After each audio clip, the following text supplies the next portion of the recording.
Hi there, and welcome to Draw With Me. I'm Danny Gregory, and it's Thursday, and it's time to crack out the old art supplies, dust them off, sharpen them up, uncap them, get ready to make some cool stuff. As you saw from that intro little bit that we just had, an awful lot of awesome squares. Yeah, it's true. Chris points out that there were probably more squares. I don't even remember how many there were. There were lots and lots of them.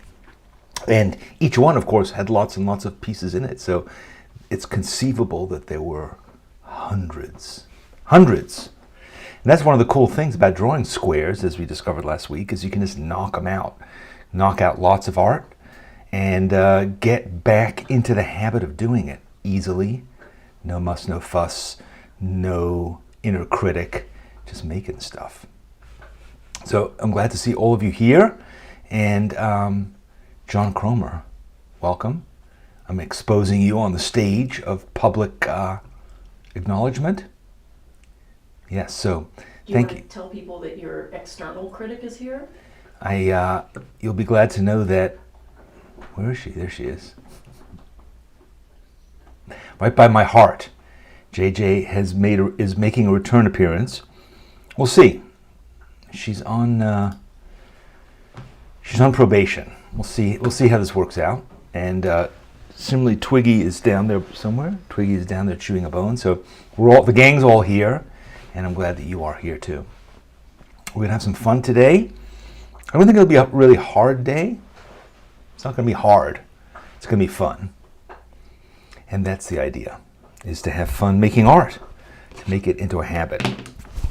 All right, so today I wanted to, first of all, tell you a bit about what we're going to be doing, and what it's kind of a tribute to an artist who you may or may not know, or you may not know that you know. We'll see. So his name is Bernard Kleban. Bernard Kleban. He didn't like Bernard, so his friends called him Hap, but he was probably best known as just B. Kleban. That was kind of his name, artist that he was known as. Anyway, born January 1st, 1935, so New Year's baby, and he died on August 12th, 1990. Today, of course, is August 12th. So today is the 31st, 31st anniversary of his death. And bravo to those of you who identified him as B. Kleban. This is the book that I remember as a kid having as a teenager. Never eat anything bigger than your head.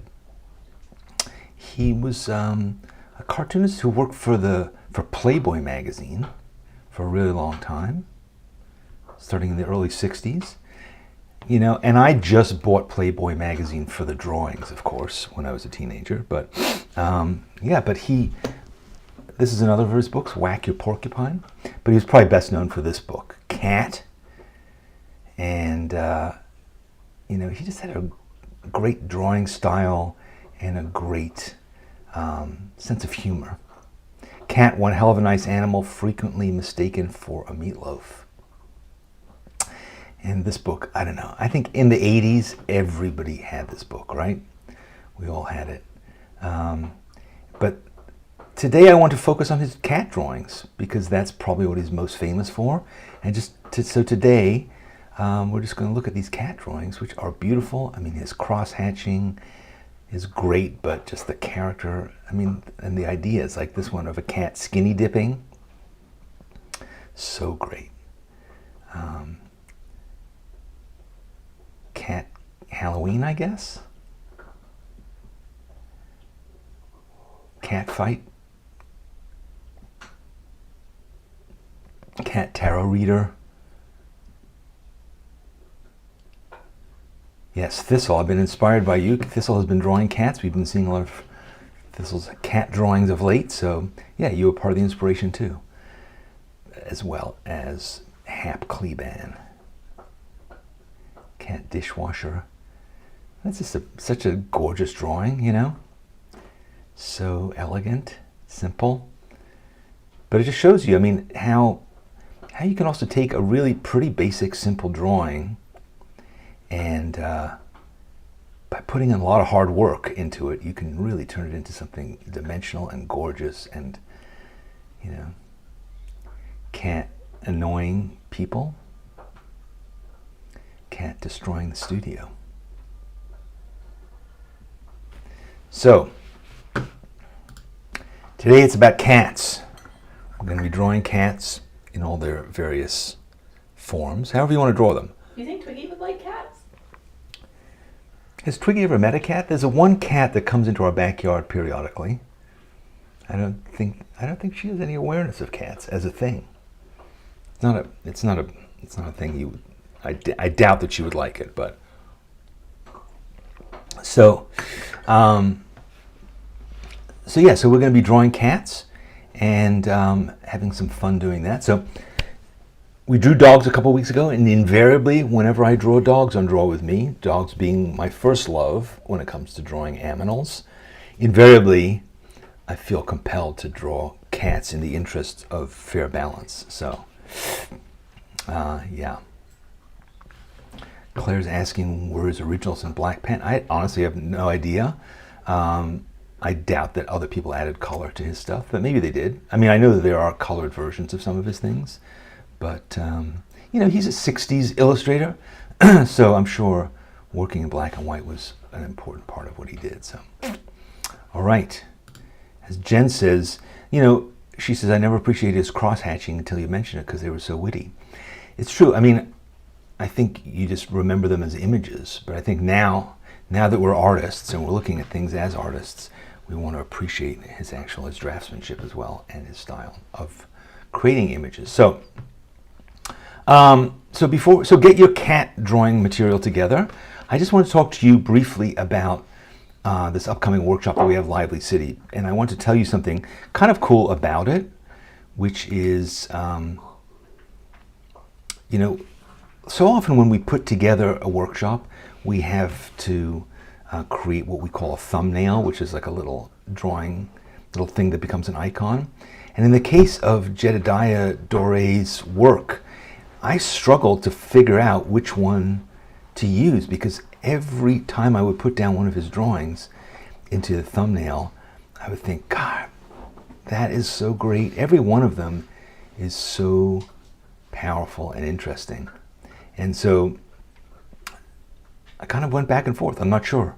I think we've kind of interchanged the ones that we use just because there's so many great pieces that he's made.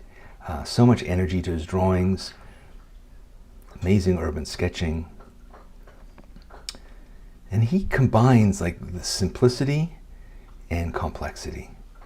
Simple, like it looks, you'll see when you see him draw that he is very fast in how he works, but also there's like an interesting process that he goes through. So these things end up looking really complex, but when you see how they're built and you see the process that he goes through, it seems doable. So if you look at this, you may say to yourself, I could never do something like that, but I think this workshop is going to be really great because you're going to come away from it saying, I actually do know how to do that. I mean, I don't know if you'll know how to do this particular one of a drawing of basically all of Midtown Manhattan, but you know, you'll at least know how it's done, and it'll be really helpful. And I think these are techniques that are useful no matter what you're going to be drawing. So, all right.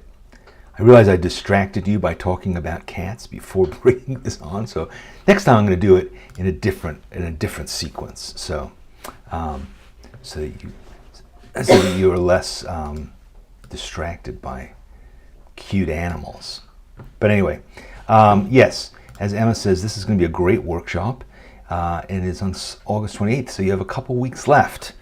I'm going to keep talking about it. So don't think that that's a reason not to sign up today. But I know you probably won't. You'll probably be waiting, and I will continue to give you reasons to try it out. So, all right, that is the next workshop coming up. And now let's talk about cats. I'm thinking of drawing. I don't really know how I'm going to feel like drawing today. I don't know what my actual process is going to be. It's going to be kind of instinctive. But so I'm going to be using this mixed media paper. It's from Hahnemühle, and it is it's bamboo. So I like this bamboo paper. I'm getting more and more used to it. I'm drawing on it an awful lot. But this mixed media paper means that I don't have to worry about what I don't have to decide in advance. I can just say, you know what, let's just grab any old thing, throw it at the paper, and it'll be fine. So that is cool. So let's get a model up here. Here's a little cat. Here's a kitty.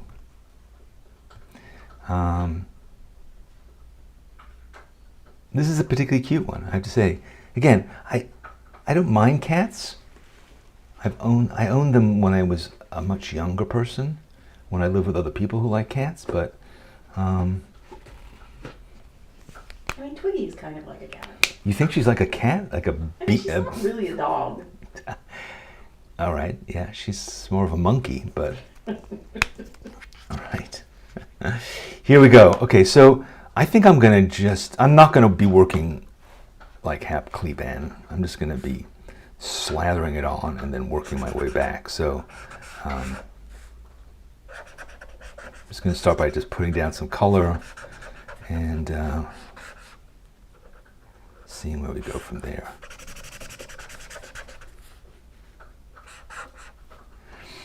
I think we should. Interesting that you chose like orange for this gray cat. I'm not drawing this cat. Oh. I'm using this cat as reference, which means I'm looking at it. So I go, okay, how exactly does a cat come together? What are the bits? And then later on, we'll figure out what kind of cat it is. But I find because I don't draw cats all that much, it is helpful to have some kind of a reference. And so I'm just kind of making this guy up as we go. This is my muse, but not necessarily my meows, but not necessarily my. Hey, I like you. You're kind of cultivating an Ed McMahon chuckle back there. That's good. I'm really opposed to being called Ed McMahon. Yes. All right.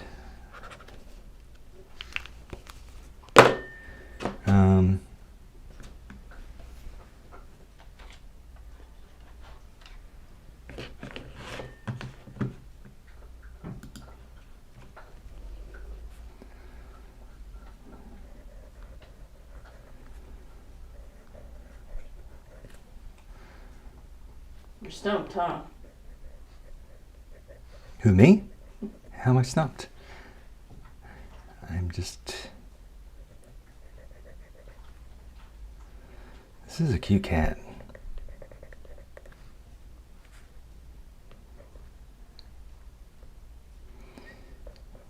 Cats' eyes are pretty different from dogs. They're almost more like snakes' eyes. Maybe it's just the way that the light reflects into them, but they have... You managed to make this cat look grumpy. Yeah, I know. Remember when Grumpy Cat was such a phenomenon? I think that cat died. No. Yeah, I think it did. Oh no, grumpy cat. I'm gonna cover this page with cats. So this is just a warm-up cat. So I may come back and do some more stuff later on. Hey, look, I'm getting it all over my hands already. Awesome, and all over the page. I think it's watercolor though, so these are watercolor markers. So Do you want some hand sanitizer? no, I don't want hand sanitizer. God. That's a product that I never have ever used before the pandemic, and I hope never to have to use it again. It's vile.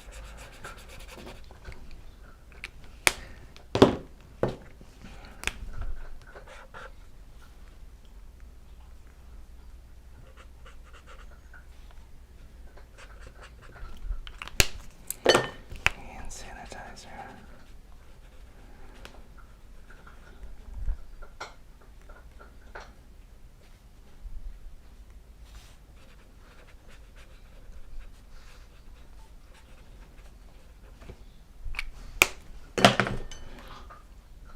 Oh, I know what my problem is. I'm using a watercolor pencil. That's why I'm having this problem. Okay. So one of the things I've been getting into using pencils to draw with in combination with watercolor because they don't react to the water. Unless, of course, they're watercolor pencils, in which case, of course, they do. So I just grabbed the wrong kind. All right, let's move on. This cat is not getting me that excited. Maybe I need just another model. All right, let's get rid of this cat. In fact, I'm going to get rid of this whole page. No.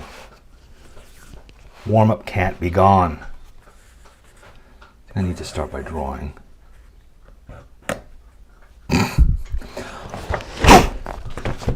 color are you going to make this one? Purple? Could be. What? What's going on back there? Pencil down. Yeah, pencil down.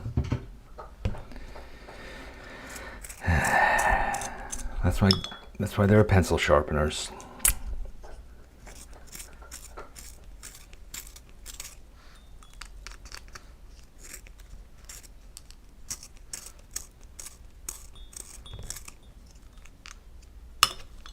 Oh my goodness. What?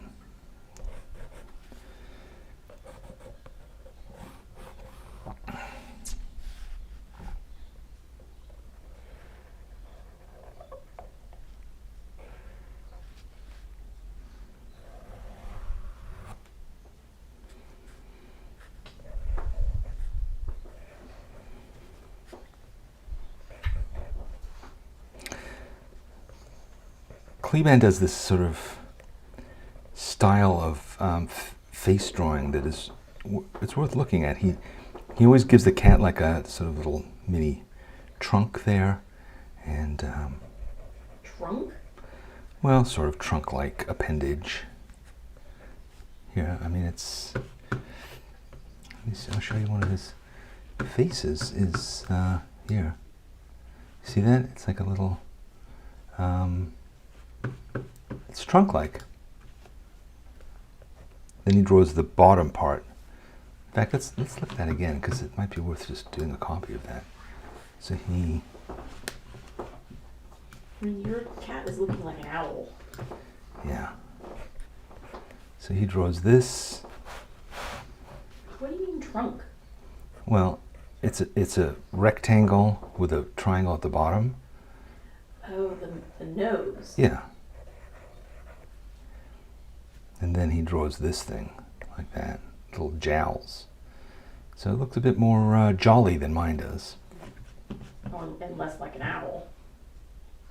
Yeah. Mine's more sort of quizzical, sort of Sol Steinberg looking.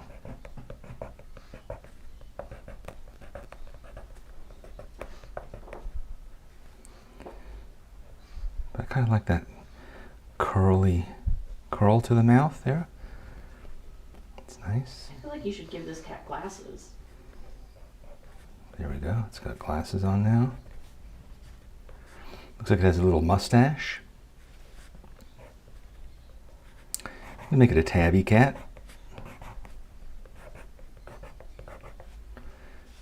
And yeah, I find it actually helps to not look at the reference. As you can see, it certainly doesn't help to look at the reference. Let's put it that way. So now I'm going to try and make one up entirely my own. I do like how you made those cute little feet. Yeah.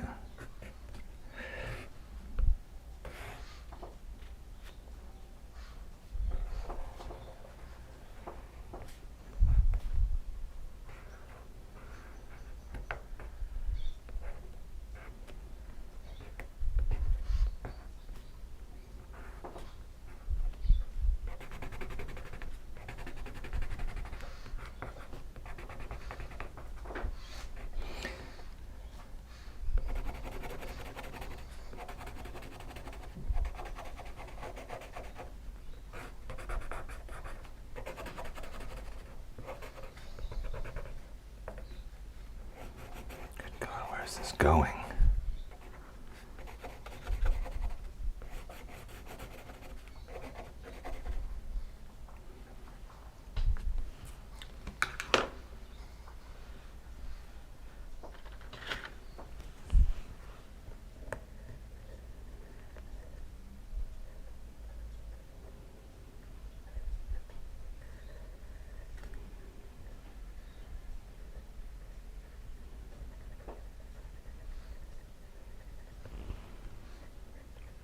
You know who hasn't turned up yet?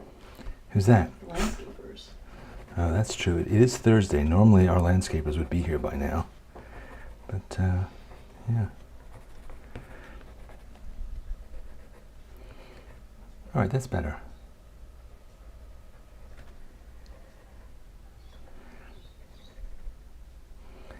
Sometimes I find when I'm drawing something I haven't drawn before, and I'm using reference too sort of slavishly, it can end up having just no personality at all, because I'm kind of just struggling with the likeness. But you can kind of step away from it, and just say, all right, I've kind of looked at it, looked at what it looks like a couple times. Now let me just try having at it. Just take a running jump at it and see what happens. So.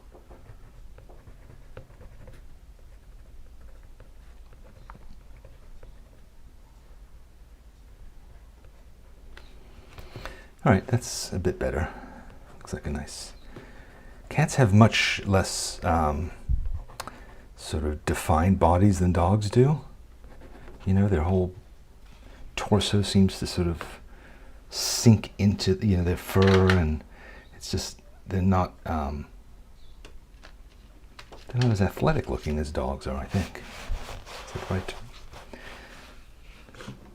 Particularly this cat. Do you want to give people back the first reference so they can screenshot it? Sure, you want to see that first cat again? Huh? That's not it, though. Where is it? Here it is.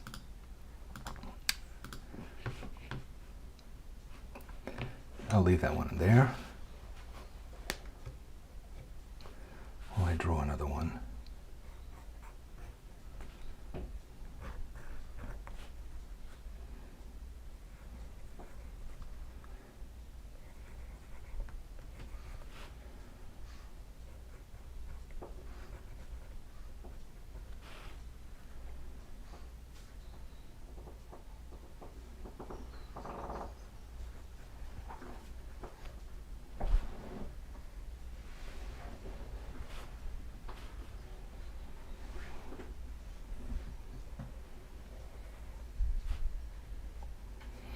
I haven't really drawn cats much from life, you know.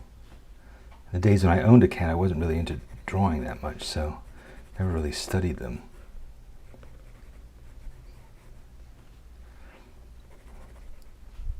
If you have a cat, I'm sure you have studied it and drawn it.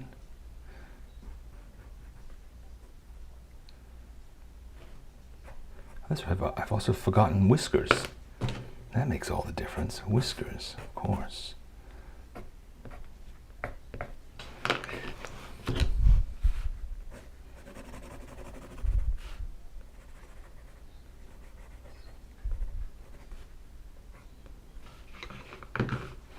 Plobs on sticks, says Thistle. Maybe you should tell the story about the time Tom Kane's cat got out of the carrier while he was driving, pooped in his lap, and made him have an accident. I don't think I'm going to tell that story.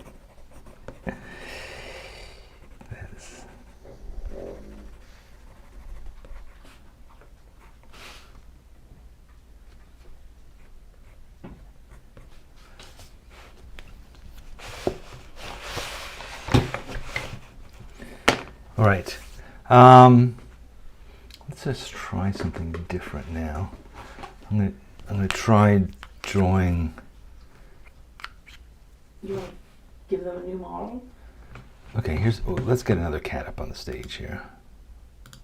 Let's get rid of these other guys. I think you have to tell them the Tom Kane story. Okay, I will tell the story.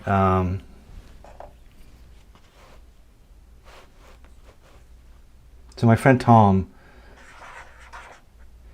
he acquired a cat through marriage. I think that's basically what happened. And you know, he'd never owned any kind of pet before, really. But he came to really love this cat, and but the cat was sort of out of control. And was he taking it to the vet? Where was he taking it to? I think it just got out of its carrier. Yeah, so he was driving through Brooklyn with this cat, and the cat somehow got out of the carrier and was wandering around the car while Tom was driving, and then it jumped on his lap and started to poop on him while he was driving. And that, to me, in some ways, kind of summarizes what cats are all about. Is that uncharitable? Unpopular thing to say? But yeah, a dog would never do that. Never. Did I tell it wrong? Did I leave any parts out? Well, yeah, then he got in a wreck. Oh yeah, that's right. Yes, then he crashed the car into somebody else. I don't remember the details of the story very well. That's why I'm not telling it particularly well.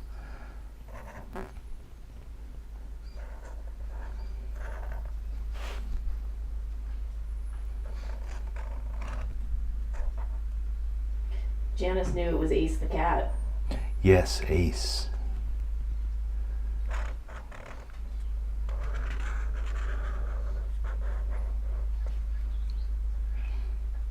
But you'd go over to their house and you'd hardly ever see those cats. There were two of them. You'd hardly ever see them. They weren't particularly friendly.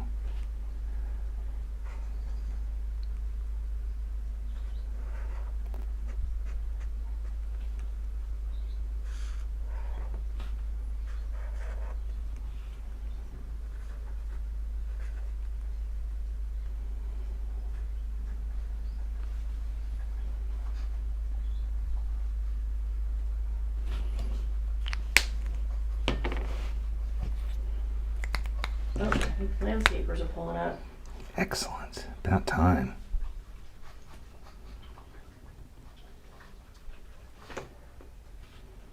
I think I just got some caboose juice. Yeah, Twiggy has one or two unsavory features, one of which is what we call caboose juice, which is when she sits on you. Which is just what it sounds like. That's what it sounds like, caboose juice. So yeah, but would a cat do that? Can cats do that? No, that's a gross dog thing. You never see a cat like dragging its butt along the carpet, right? Wilma makes the point that cats don't have facial muscles, so they can't emulate human expressions like dogs can. I think that may be true, but I don't think of dogs as particularly having facial expressions. Do you? Oh, I do. I mean, the way they tilt their heads and stuff like that. But do you think of them as actually like being able to like smile and stuff? And I think dogs like open and close their eyes more like people. You know, like they get fearful eyes and. They have more expressive eyes in general. Yeah. You know.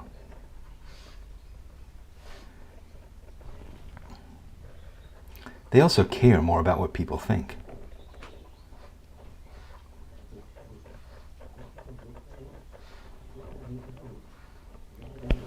Unless they're doing whatever she's doing back there.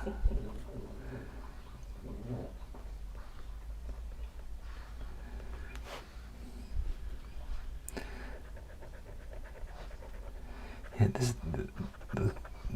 this cat's getting a bit better. A bit more expressive.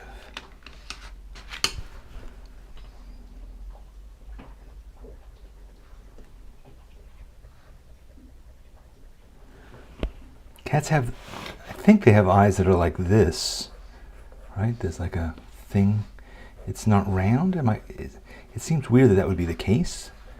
Maybe they're just more sensitive to light or something, but they seem to have those kinds of eyes as opposed to dogs, which are, their eyes are basically fill, the whole hole. You know, if you see the whites of a dog's eyes, it's usually because they're giving you the side eye. This cat does look terrified, it's true. It's terrified of the way I'm drawing it.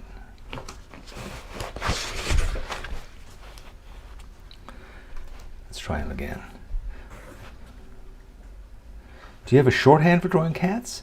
Because I think that's another thing, is like when you're a kid, you learn how to draw a cat pretty easily, right? It's like 2 triangles, eye hole, eyes, little thing like that, thing comes down, and then some whiskers, whisker holes.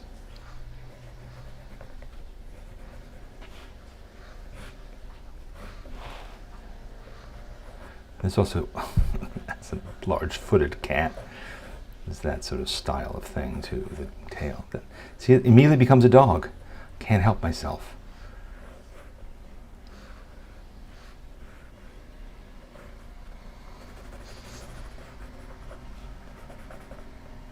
Yeah, this is just really a dog with pointed ears.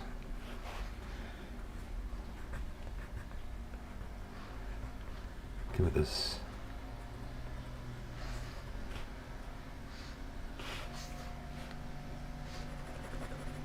It's Twiggy. This? It is Twiggy, right? And quickly make it into Twiggy.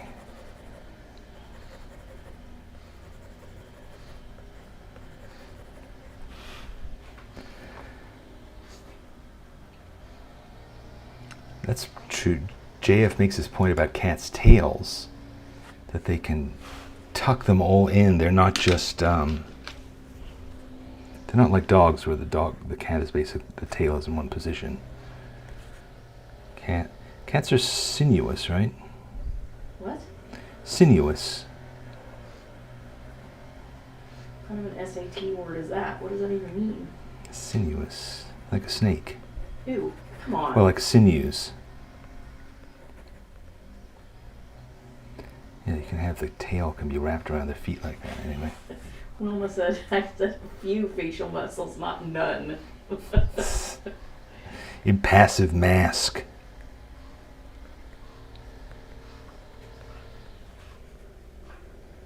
Good Lord.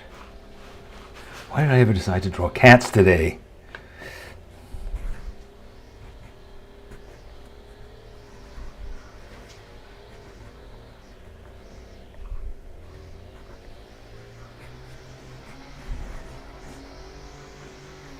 I can't think of how to draw their tails. It's so annoying. Go back to Kleban and have a look there.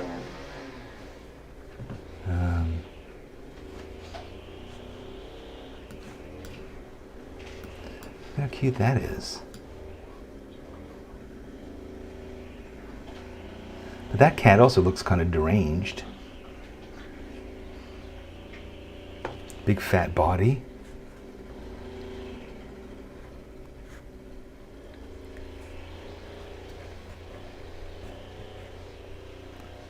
All right, I'm going to just shamelessly copy the way he draws cats.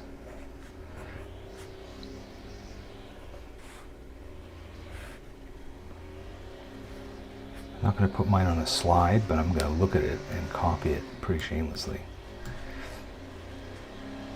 You real cat, get out of here. Scat.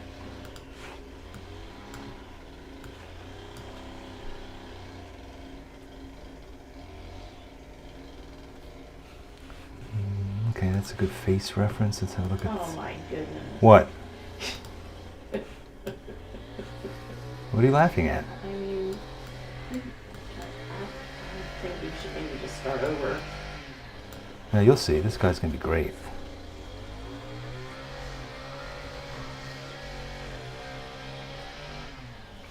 It's a bit like Pink Panther. And he draws little nostril holes.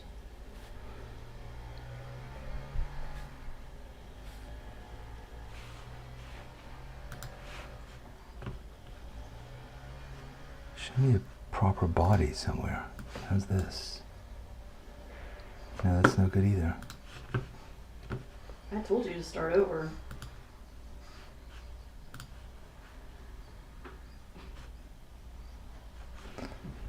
All right, well, I think this will work. Spite your doubts.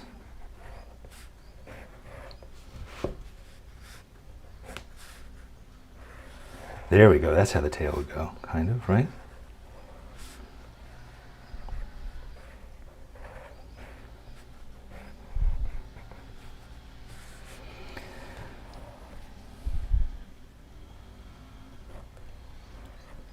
This is disastrous. All right, I got to stop looking at what other people are doing. Oh my goodness. Yeah, things are starting to fall. All right, I got to be bold. I got to be bold. Why don't you use a pen?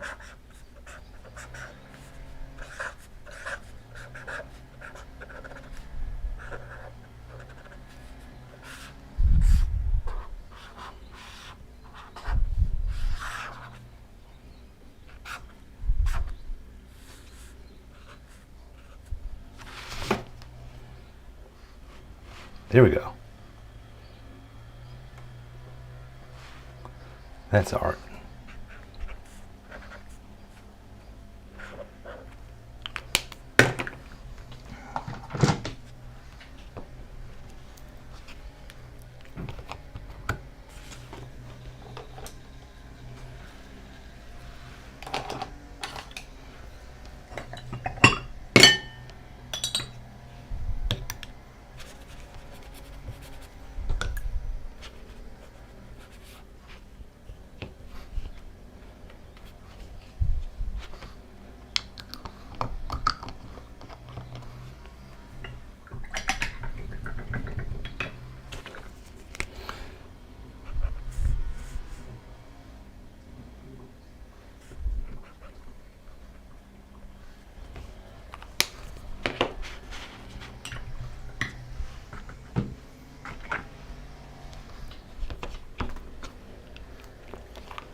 All right, now it's getting good.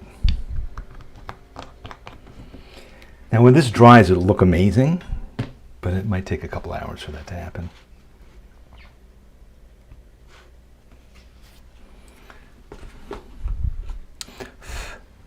So meanwhile, let's have a cup of tea.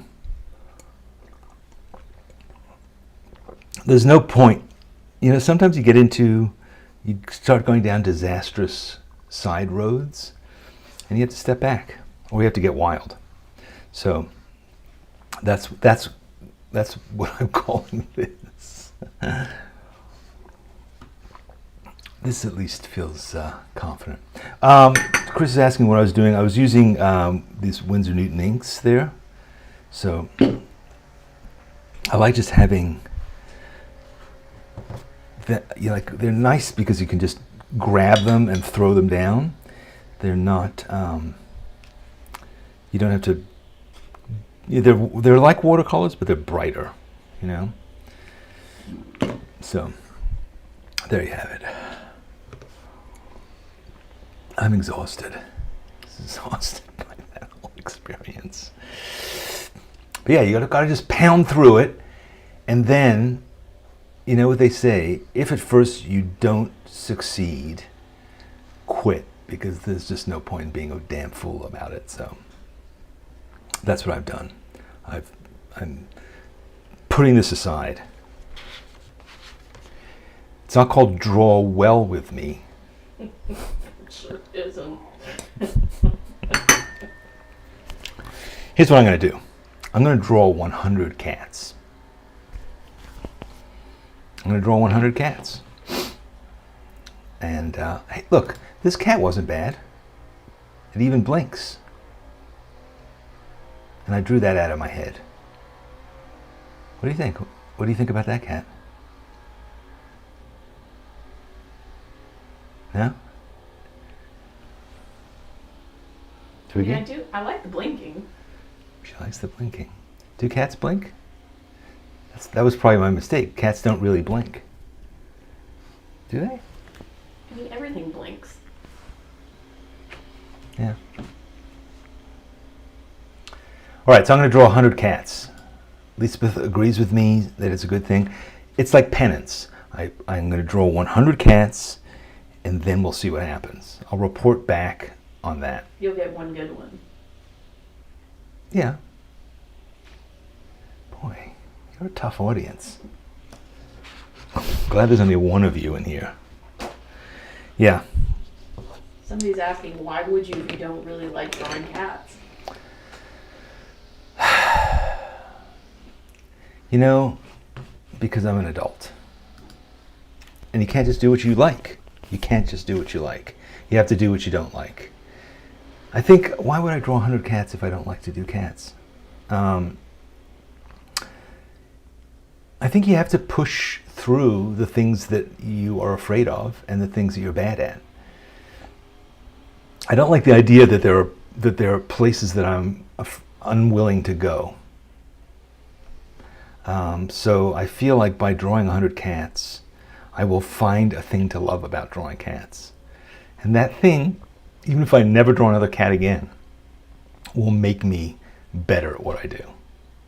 You know, I think that's sort of the objective, is to grow, right? Because otherwise, you know how when you were in like middle school, let's say, and you were really good at drawing a certain thing, right? Like really good at drawing Batman, or really good at drawing cute mermaids, or whatever it was. Every kid had those things that they were good at drawing, and you just draw them compulsively. You draw hundreds of them all over the place. It didn't make you good at drawing, though. It made you good or comfortable drawing that one thing. But the challenge, I think, is to take that and to push that confidence into other things. So, you know, my anxiety about drawing cats is exacerbated by the fact that I have you watching me, and I have these guys in the background Making fun of you. mocking me. It's a lot of pressure, people. You know? So if I can push through and draw a decent cat under those circumstances, then I'll be a better man for it. But, you know, I think it's part of growth in general is eating your vegetables, you know, doing the things you don't want to do necessarily, because it will make you better. Why is getting better so important? Why is that even a thing? Why do I want to get better? You know, I think the drawing is more fun when you feel strong and confident, and you say to yourself, I can really draw anything, or I can enter any situation, any drawing situation, and know how to tackle it. You know, I think it's like if you, you know, when you go to a bar and there's like a guy at the cocktail piano, and you know, what is it, they called cocktail pianists, cocktail bar lounge pianists, whatever, those guys with a big brandy snifter on the piano, and you can go up to them and you can say, play anything X, and they can play it. You know, and they may not play it incredibly well, but they can play anything, and I think that that's what we would all like. We would all like to be able to draw anything, but it takes work, and it takes uncomfortableness to do that. You know, it's like we take this yoga class that's called Yin Yoga, where you hold a position for a long time, like 3 or 4 minutes, and the instructor is always saying, you will be uncomfortable through this whole class, but make sure you're never in pain, but you should always be in discomfort, because that's when you're stretching your joints and your tendons or whatever to new positions. And I think our drawing life can be like that too, where we're just tight and clenched and we're holding ourselves in a certain way And that's unconscious. We don't even know that we're doing it. But if we can loosen up, we can achieve new things. We can go to new directions, and we can, in our drawing life, to belabor the metaphor, we are safe to do all kinds of things. We're not going to rupture ourselves, So drawing cats, something that I don't know. I'm trying to think. There are a lot of other things that I don't draw that often and don't draw that well. Cars was a thing for a long time, and now I'm better at drawing cars. Still not great at it. But dogs, self-portraits, I'm really good at now because I have done so many of them. And but like drawing people in motion is something that's a challenge. There's a lot of things that are challenges. So yeah. So push yourself in new directions. I can't stand it when I hear someone say, "Oh, I don't draw faces," or "I don't draw animals," or it's not that you don't. It is that you don't, and it's not that you can't. It's that you don't. So if you do, you will. I think you'll feel better about your drawing. And even if I never draw cats for pleasure, I'll feel better that I have. So, yes, as Kathy points out, and teacups. I am really good at drawing teacups at this point.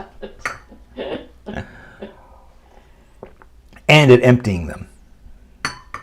So there's a life lesson in that too. Yeah, And I would also say your really lousy drawings, keep them. Keep them, It's like, it's a reminder of how far you've come and what you've accomplished.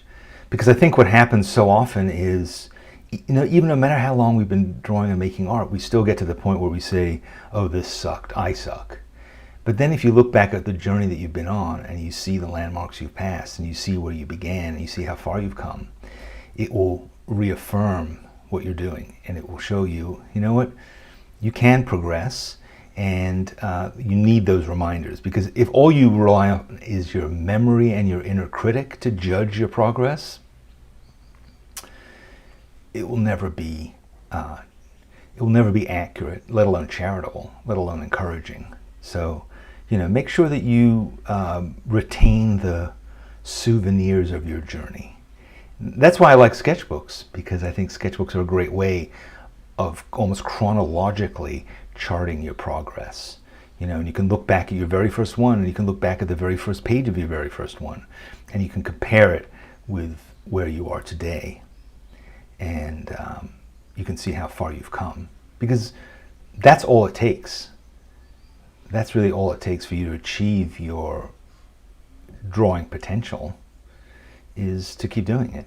And actually, that's not even a good term, drawing potential, because I think that continues to unfold. I probably years ago I drew really good cats. I don't really remember, but that's another thing that happens is the cycles where you draw something well and then you cease to be able to draw it well, and then you can come back to it. But a lot of times, if you drew something well and you've forgotten how to do it, when you come back and do it again, those muscles and neural connections are revived much more easily than when you first built them. So it is easier to start up again. It will take less work than it did in the first place. So just, keep going and plowing through the crap that you make. I read somewhere, somebody just said, crap is fertilizer. Right? So it pushes you to, Carney, how do you get better if you don't draw? But what does that mean, you don't draw and paint things? Do draw, paint, and paint things. Draw them. Paint them. See what you learn. Because the reason that you're not getting, quote unquote, better is maybe because you're not pushing yourself and you're not gaining confidence. So push yourself into doing something that you don't do, and then you will gain confidence. And then when you come back to what you thought was the only kind of art you make, you may approach it differently. And you may in fact find that, you can actually do a lot more than you thought. So yes, all right. I'm going to gather up my cat drawings and slink away with my tail between my legs. Do you think you'll show the... Oh yes, I have a few other things to do. Sorry, I have couple of other things to do.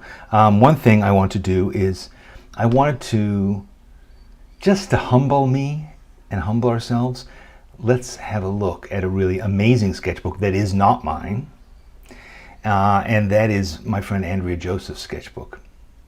And this is a sketchbook that will make grown men weep, possibly grown women too. So Andrea Joseph has been part of Sketchbook School basically from the beginning. And looking back, this is one of her earlier not earlier sketchbooks, but it was a sketchbook. She kind of does, her art has changed since then, but when you see this, you will be agog. It's brought to you by Winsor Newton, one of our two awesome sponsors, the other being Hahnemühle, who made this bamboo paper that I just tragically offended. Here we go, let's have a look at Andrea.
Anyway, Andrea Joseph, almost all done in ballpoint pen. Ballpoint pen, Bic pen. Yep. Andrea, she taught in our class called Seeing, and she also taught an entire class called Creative Lettering for us. And she's also appeared in Spark, and hopefully I will be bringing her back to do some more stuff with us. She's incredible, and she is just a beautiful person as well, and she's great. So anyway, that was the inspiration. She's better than you. Of course she's better than me. Anyway, I want to, let me just go through these sequentially so that they're not. So first of all, if you drew cats today and they were any good, put them on social media and tag them #SBS draw with me. Not draweth me, but draw with me what? Send us your worst. Or send us your bad ones too. We don't really care. And we will show them next time. Hopefully we'll have 100 of them, and that'll be really cool. Good Lord. What else? Subscribe to this channel and like this video, even if you didn't like my cats. Just do it. Here's what happens when you subscribe to this or any channel on YouTube, then more people see it. And when more people see it, more people will feel better about drawing, and the world will become a better place, and climate change will end, the virus will go away, there'll be full employment, you know, everything possible good in the world will happen. And all you have to do is click subscribe. And then also you'll be notified next time we put up a video. I put up a video every week or so beyond this one. You can check that out too. So please do. What else? Lively City coming up August 28th. I hope you'll sign up and join us there because it's going to be really fun. And thanks again to Winsor Newton and Hahnemühle. Their art supplies are better than I make them look. How's that for a tagline? Thanks very much for joining me, guys. I'll see you next time. It was lots of fun, and it'll be even more fun next time, I promise you. Thank you, JJ Twiglet. Thanks for joining.